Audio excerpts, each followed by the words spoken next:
It all began with an envelope. Plain, cream-colored, and slid halfway under the door like a lazy cat. No return address. No markings. Just my name in handwriting I recognized too well. Logan. That's it. Just my name. My wife's handwriting, Ashley's. Which meant she was either feeling nostalgic or dramatic. Possibly both. Now, I'm not the kind of man who flinches at paper. I faced down mortgage lenders, 2 audits, and my mother-in-law's stuffing at Thanksgiving. But that envelope? That gave me pause. I opened it at the kitchen counter, coffee still steaming, the dog staring up at me like he already knew. Inside, a folded piece of cardstock, thick and expensive like it had been ripped off the back of a wedding planner's dream board. One sentence. Dinner. 7 o'clock, Carmichael's. We need to talk. Carmichael's. Of course. The place where she said yes to me 7 years ago, under string lights and Pinot Noir and promises we hadn't yet broken. I hadn't been back since. She knew that. I stood there, letting the silence stretch out around me. We need to talk, she wrote. That's a phrase with the emotional weight of a wrecking ball. Nobody ever says that when they want to discuss curtain fabric or whether we should get a second dog. No, this was either the beginning of something or the end of everything. And still, I went.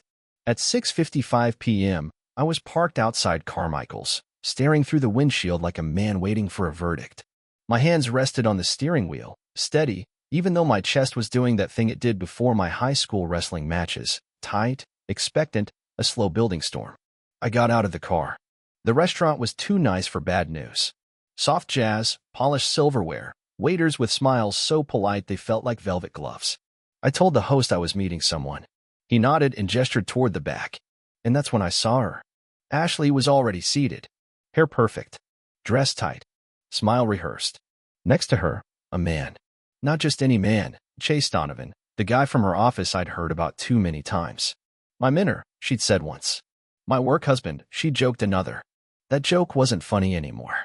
Chase stood up when I approached. Not out of respect. No, he looked like he was standing for a duel. That grin on his face?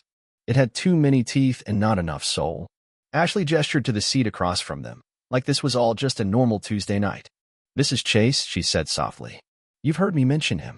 I nodded. Saturday. Smiled. But my fists curled under the table like they knew something my brain hadn't caught up to yet. Chase leaned forward. Logan, he said, his voice smooth like oil on water, we're going to keep this simple. Then he said something that didn't make sense until much later. You've got 2 options, he said. Leave quietly, or face me like a man. And my wife? She didn't even flinch. You know that moment in a movie when the main character realizes they've walked into a trap? That slow, creeping dread where everything suddenly makes too much sense? Yeah, that was me. Staring across a candlelit table at the man who had replaced me in my own marriage, and the woman who had let it happen. Ashley looked, relieved, like someone who had just crossed the finish line of a very long lie. Her fingers were resting too close to Chase's. Her laugh came too easy. And me? I was the punchline. I sat there for a full 10 seconds, not speaking, not blinking, just letting the weight of it all settle on my shoulders like a wet coat. Then Chase, the human cologne advertisement, leaned in again with that smug little tilt of his head. I'm just trying to make this transition easier for everyone, he said, as if this was some kind of job interview. You 2 clearly haven't been working for a while. Transition? I repeated. You mean the part where I get replaced without being consulted? Ashley finally spoke. Logan, don't make this harder than it needs to be. Oh, I said, deadpan. Am I the one making this hard? I thought maybe it was the part where you invited me to our anniversary spot just to break up with me in front of your new boyfriend. She had the nerve to look offended. It's not like that. It's exactly like that, I said. I looked at her. Really looked. And I saw it, not guilt, not regret, but strategy. She had chosen this moment, this location, this exact scenario, like a carefully choreographed exit performance. She'd written me out of the script and was now recasting the role of husband with someone who used hair product and said things like synergy. I stood up, slow and steady, sliding my chair back with a sound that turned a few heads nearby. I didn't yell. I didn't curse. I just looked at Chase and said, very calmly, You want your teeth whole or in pieces? Chase blinked, caught off guard by the calm in my voice. Then I smiled. That kind of smile that comes when you've got nothing left to lose and nothing more to pretend. And then I did exactly what he never expected. I cleared the table with his face. Wine spilled. Plates shattered. Ashley screamed like her performance had gone off script. Chase tried to retaliate, but I dropped him with a single punch, all the betrayal behind it, years of silent resentment concentrated into my knuckles. Security came running. I was pulled off him and dragged outside while he lay there moaning like a fallen gladiator in a three-piece suit. Ashley rushed after me, shrieking, "Logan, stop. You're embarrassing me." I turned to her, breathing hard, blood on my shirt, glass in my hand. "You embarrassed yourself, Ashley," I said. "I just gave your audience something real to watch." They threw me out into the cold night air. Doors slammed shut behind me. Just like that, curtain closed. My marriage was over. But it didn't break me. No, it woke me up. When I got home that night, the house felt different. Not the furniture, not the layout, just the energy. Like someone had moved things around with invisible hands while I wasn't looking. Her perfume still lingered in the hallway. But this time, it wasn't just hers. There was something else in the air, something musky. Confident. Not mine. I walked straight to the bedroom. The bed was perfectly made. Tight corners, pillows fluffed like a hotel ad. Ashley never made the bed like that. She called hospital corners a waste of time. That's when I knew. I mean, really knew. What happened at Carmichael's wasn't the beginning. It was the grand finale. The confetti drop. The final bow after a long, well-rehearsed performance. She didn't bring me to that restaurant to tell me about the affair. She brought me there to watch me lose. To stage it. To make it easier on herself by making it uglier for me. So I sat on the edge of that too-perfect bed, hands still red from rearranging Chase's face, and stared at the closet. And then I stood up. See, suspicion is a funny thing. It doesn't creep up, it crashes down. And when it does, it demands evidence. Tangible. Cold. Unignorable. I opened her side of the closet. Everything looked normal until I got to the shoe rack. There, tucked between her flats and a dusty pair of sneakers, were red heels. New. Expensive. Never worn for me. Ashley hadn't worn heels in months. Said they hurt her back. I checked the vanity next. Her tablet sat unlocked. She never bothered to password protect it. Trust, she used to say, was the foundation of everything. Funny. Foundations crack in silence. I opened her photo gallery. And there it was. First picture. Ashley, barely dressed, snapping selfies in a hotel mirror I didn't recognize. Timestamped. Last weekend. She told me she was at a baby shower. In Sacramento. For her old college roommate, Lacey. Lacey, who posted pictures of her baby shower from Portland. Tagged with 5 other friends, but not Ashley. Next folder. Text logs. Messages from C. Chase. You're so bad, face blowing kiss. Next time bring that tie winking face. I can still taste you. I stopped reading. I didn't feel the rage anymore. Just a strange, almost clinical clarity. Like a doctor reading someone else's x-ray. Yup. That there's a broken heart. All right. Hairline fracture. Left side. Pretty clean break. My phone bust. Ashley, you didn't have to do that. You embarrassed yourself. Not are you okay? Not can we talk? Just judgment, wrapped in smug detachment. I stared at her message, then set the phone down. This wasn't over. And if Ashley thought the scene at the restaurant was my big meltdown, she had no idea what was coming. I had a plan to build. The thing about betrayal is, it doesn't kill you. Not right away. It wounds you deep, sure. Rattles your soul. Scrapes off the layers of trust like paint from an old house. But then, after the sting comes the stillness. And if you wait there long enough, a new voice rises in your head. Not the emotional one. That one's loud, messy, reactive. No. This voice is cold. Calculated. Quiet. And that's the one I started listening to. I spent the next morning at the kitchen table with a mug of black coffee and a legal pad. Just me, the dog curled at my feet, and a plan forming like smoke curling off a match. I wasn't interested in rage anymore. I was interested in precision. Ashley had torched the marriage, fine, but she did it with flair. She had staged it like theater, brought me to our old restaurant, sat me across from her new future, and watched me break. She needed it to end with a scene, so she could say, see? This is why it didn't work. Look how unhinged he is. I wasn't going to give her another outburst. I was going to give her a mirror. First step, collect intel. She thought I'd move out. That I'd crumble. That I'd start sleeping at my brother's place or at a cheap hotel with dim lighting and free breakfast. Nah. I moved into the guest room, cool and civil. She raised an eyebrow the first night. You're not leaving? I shrugged. Figured we should talk about logistics before we make it legal. She nodded like it was the most reasonable thing I'd ever said. Like we were just two roommates splitting the rent. Not a woman who detonated our marriage and a man calmly gathering the debris. I waited until she left for work the next day, tight blouse, smug smile, probably texting Chase before the car was even out of the driveway. Then I got to work. Ashley had two laptops. Her work one, which was locked tighter than a vault, and her personal one, which she used for Pinterest, meal planning, and occasionally Googling things like best lipstick for mature skin and romantic getaways near Napa. Guess which one had a saved password file tucked in her browser settings? Guess who made a copy of it all? Emails, calendars, Uber rides, text backups synced from her phone to her cloud storage. It was all there. Timestamped, mapped, undeniable. Every lie wrapped in a digital bow. Second step, secure leverage. I didn't just want to expose the affair. I wanted to turn her strategy on itself. Flip the scene she scripted and let her watch the show from the cheap seats. Ashley had an image problem, or more accurately, an image obsession. At work, she was the respected team lead. Miss PowerPoint. Miss Professional. Clean-cut, poised, punctual. Chase was technically her subordinate, at least on paper. Guess who printed out the company's internal ethics policy from their website and highlighted the section on inappropriate relationships? Guess who cross-referenced it with the dates from her texts? Guess who emailed all of it to a burner email account? Not me, Your Honor. Just some concerned citizen. I wasn't going to blow it up right away. That would be too easy. The best revenge isn't loud. It's slow. It's surgical. It waits until the exact moment when your opponent thinks they've won. Step 3. Play the part. I started making dinners again. Nothing fancy, pasta, stir-fry, grilled chicken. I kept the house clean. I walked the dog. I even asked about her day. And she loved it. Thought I had finally accepted it. That she'd successfully broken me in, and I was now docile enough to be kept around for the transition. She started talking more freely. About her weekend plans. About how Chase might get a promotion soon. The woman actually had the gall to talk about moving in with him, while we were still married. I nodded. Sounds like you two are serious. She beamed. We are. You know, I wasn't sure you'd handle this well, but you've surprised me, Logan. You're being really mature.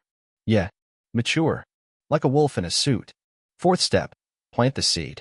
One night, as we stood by the sink washing dishes, I said casually, "Hey, remember when we bought that cabin near Tahoe? We still have that, right?" Ashley blinked. Yeah, we barely used it though. I was thinking we should sell it, I said. Split the money. Clean break, you know. She narrowed her eyes, suspicious. But I smiled. Warm. Relaxed. Like the world's friendliest doormat. Actually, she said, I've been meaning to talk to you about assets.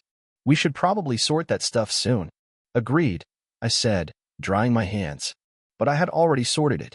I had a forensic accountant look at our finances. Found a few things Ashley had been hiding. Transfers. Venmo payments labeled yoga retreat that ended up in Chase's account. Oops. The blueprint was nearly complete. I had the evidence. I had the motive. I had the audience.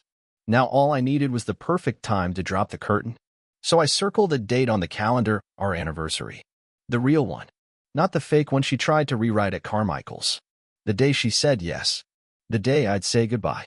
But not before showing her what a mature man can really do. June 17th. That date used to mean champagne flutes, overpriced candles, and Ashley wearing the necklace I gave her on our 5th anniversary, the one she lost 2 years later. I used to circle it on the calendar with a red heart. Now, I circled it again, but this time the heart was metaphorical and on fire. It was the final piece in the plan. Not the revenge itself, no, not yet. But the spark. The moment she'd feel something creeping in through the seams of her shiny new life. Doubt. Confusion. Discomfort. It started with a card. A real one. Heavy stock. Embossed. The kind that costs $12 and is supposed to make someone cry. I slipped it into her purse that morning before she left for work, nestled right next to her lip gloss and a half-used travel-size perfume bottle, the one she didn't wear for me anymore. Inside the card? You're cordially invited to a private dinner at 7 p.m. Wear red. Come hungry. No signature. Just the address of a downtown suite we used to rent for special occasions. Candlelight, balcony views. Wine that didn't come with a twist cap. I saw her find it as I watched through the home office blinds. She paused, smiled at it like a mystery worth solving. and tucked it back into her purse like she already knew who it was from. Spoiler, she didn't. At exactly 6:57, I was standing in that suite. It looked exactly like it used to, back when things were real. Back when we'd dance barefoot in the kitchen while risotto burned on the stove. Back when the idea of us felt like a fortress, not a house of cards. I wore the same blazer from our wedding rehearsal dinner, not out of sentiment, but because I wanted her to recognize the version of me she'd erased. The version that still had a spine. Table for two. Steak resting under warmers. Wine breathing in a decanter. Jazz humming low from the Bluetooth speaker. The door opened. Ashley stepped in wearing a red dress I hadn't seen in years. Not since our trip to Catalina, where she danced in the moonlight and told me I was her favorite adventure. Funny how lies age slower than memories. She looked around the room, a slow smile crawling up her face. "Well, this is a surprise," she said. "I didn't think you'd remember." "Oh, I remember a lot of things," I said, pouring her a glass of wine. "Anniversaries. Vows. Passwords." She laughed lightly. "Guess I should have known something was up when you started cooking dinner again." She sat, took a sip. "So what is this? One last nostalgic night before the paperwork starts?" "Something like that." She leaned in, suddenly warm. "Familiar. You know, you've handled all of this way better than I expected." I mean, Carmichael's wasn't exactly subtle. No, it wasn't. I let the silence stretch. Let her take another sip of wine. Let her believe this was all some bittersweet goodbye. Then I pulled a folder from under the table and slid it across to her. She frowned. "What's this?" "Proof." She opened it. Photos. Text messages. Hotel receipts. GPS logs. Venmo transactions. Her hand froze on a page of screenshots. Her own messages, pulled from her cloud account. The one she never thought I'd access. She blinked. "Where did you?" "I'm not here to argue," I said calmly. "I just want to make sure you know I know." Ashley's jaw tightened. Her tone shifted, defensive. "Logan, this doesn't have to be." "You're right. It doesn't. That's why I'm not here to fight." I leaned back. "This is a formality. A prelude." She flipped through the stack like she was hoping it would turn into something else. It didn't. Then she set it down and did what she always did when cornered. Tried to regain control. "This is low," she said. "Snooping. Tracking. You had no right." "No," I said, arching a brow. "That's rich coming from someone who invited me to my own divorce party over sea base." Her face twitched. That moment where ego hits a wall and starts looking for an exit. "You don't get to be the victim, Ashley. Not after everything." She crossed her arms. "So what now? You want revenge? You want me to grovel?" "No," I said, smiling. "I want you to wonder." She blinked. "Wonder." I stood up, walked over to the balcony, looked out at the skyline for a beat before turning back to her. "I want you to spend the next few weeks asking yourself what I've already done. Who knows? Who I've told. What's been sent. What's scheduled. What I'm waiting for." She swallowed hard. "Because see, Ashley, I'm not going to destroy you. I'm going to let you do it yourself. Slowly. One doubt at a time." She stared at me, trying to read my expression, but I gave her nothing. No anger. No tears. Just silence, and a hint of a smirk. "Check your inbox when you get home," I said, grabbing my coat. The first domino falls at midnight. She didn't say anything. Not because she didn't want to. Because she didn't know what to say. And for someone like Ashley, that was the real punishment. Not the documents. Not the exposure. The uncertainty. Not knowing how much damage I could do. Just knowing I could. Ashley didn't come home that night. And I didn't ask why. I was already 2 steps ahead. By the time the clock struck midnight, the first domino had already tipped. Not loudly. Not dramatically. Just a quiet click. The sound of a small, controlled collapse. It began with an anonymous email. Sent from a clean burner account. Sent to Human Resources. Copied to her department head. Subject line: ethical breach, whistleblower submission. Inside, a neat PDF. No venom. No commentary. Just time-stamped screenshots of text messages between a team lead, Ashley, and her subordinate, Chase. Messages that could have been dismissed as friendly, if not for the accompanying hotel receipts, private Uber logs, and that one photo from the hotel room mirror where she was wearing his tie and not much else. No accusations. No swearing. Just facts. Let the reader fill in the blanks. The next morning, I sat at the kitchen island in my usual spot, coffee mug in hand, casual as a Sunday crossword. Ashley walked in around 7:30 a.m. hair down. Sunglasses still on. Purse clutched a little too tightly. Rough night? I asked. She didn't look at me. I stayed at Carrie's. Of course you did. She opened the fridge, closed it without grabbing anything, and hovered near the counter like she didn't know how to exist in her own kitchen anymore. I'm taking a personal day, she said. Oh. I sipped. That unlike you. You sick? Just tired.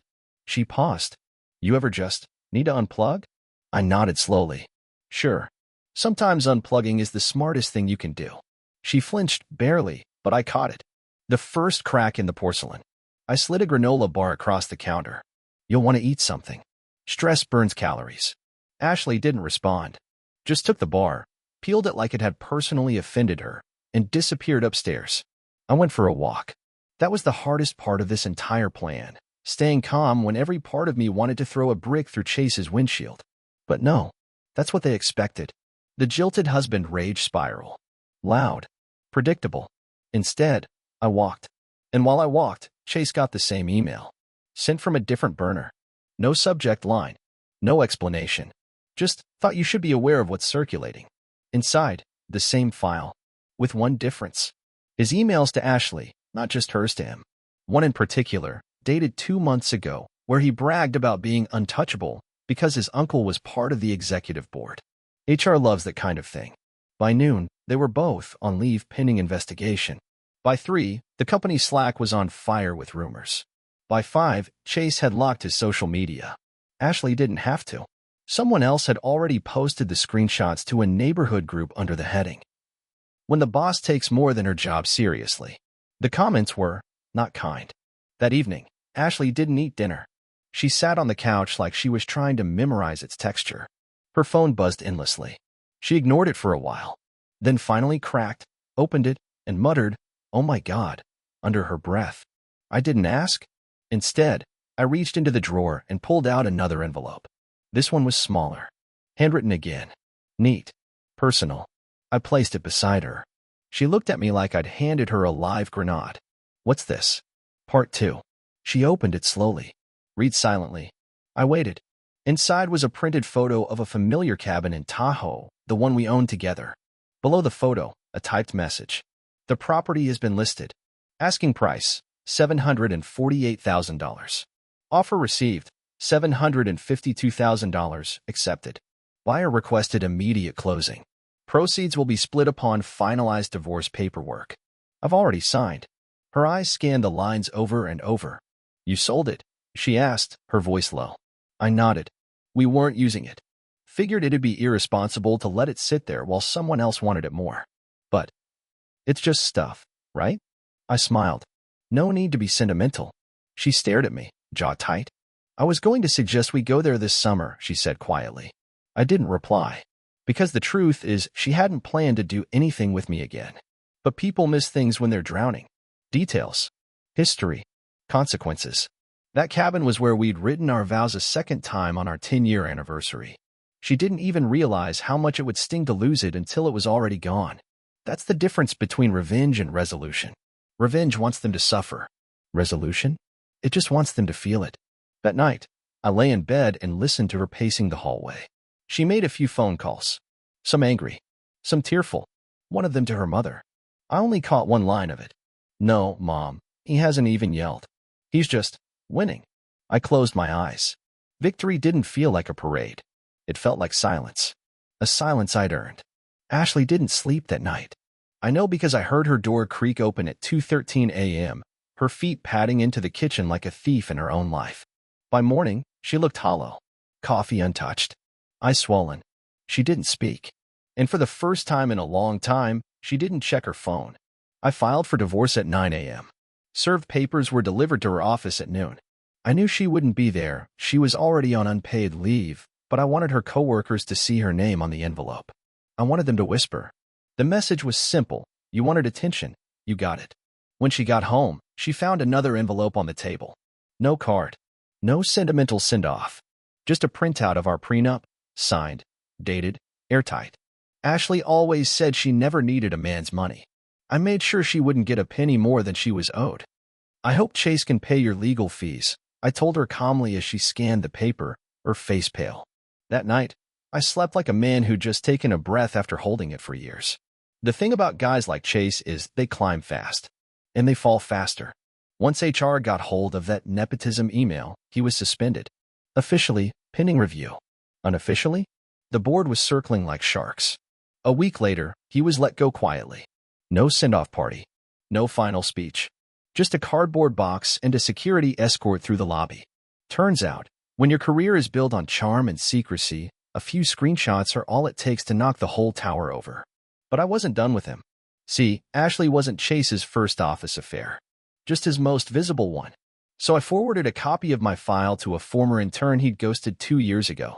Someone who, as luck would have it, now worked for a local investigative podcast. The episode dropped 2 weeks later, Corporate Predator, A Rise and Fall. By the end of the week, Chase had deleted his LinkedIn, his Twitter, and tragically, his fitness influencer Instagram. No more protein sponsorships. No more hashtag CEO Grinset. Just echoes. 2 months after the divorce was finalized, I saw Ashley again. Not in person, God, no, but in a video someone posted online. She was giving a talk at a local women's networking event. The title? Rebuilding After Heartbreak. She stood there in her designer blazer, telling a room full of strangers that betrayal teaches you who you really are, and sometimes we outgrow the lies we think we want. She never mentioned Chase. Never mentioned me. But I knew that speech was meant for herself more than anyone. She needed a story where she wasn't the villain. She needed a version of events she could survive. I let her have it. Let her believe whatever she needed to sleep at night. But I also smiled, because the only thing worse than being exposed is being ignored. I was no longer part of her life. And that was my final victory. People always expect revenge to look like fire, yelling, chaos, destruction. But real revenge? It's quieter than that. It's sitting on your porch with a cup of coffee, watching the sun rise on a life you built with your own 2 hands. It's seeing her name pop up on your phone a year later and not feeling a damn thing. Not hate. Not sadness. Not longing. Just silence. Ashley reached out once. A short message. Hope you're well. I read it. Smiled. Deleted it. Because I am well. I bought a cabin. Not the same one. Better. Secluded. Wood-burning stove. No ghosts. I rebuilt. Not just a house. A self. And every now and then, I meet someone new. Someone kind. Someone who knows how to speak without lies. But I don't rush. Because love isn't something you chase to fill a hole. It's something you build, brick by brick, after the rubble's been cleared. And if there's one thing I learned through all this, it's that being broken doesn't make you weak. It makes you dangerous. Especially when you heal.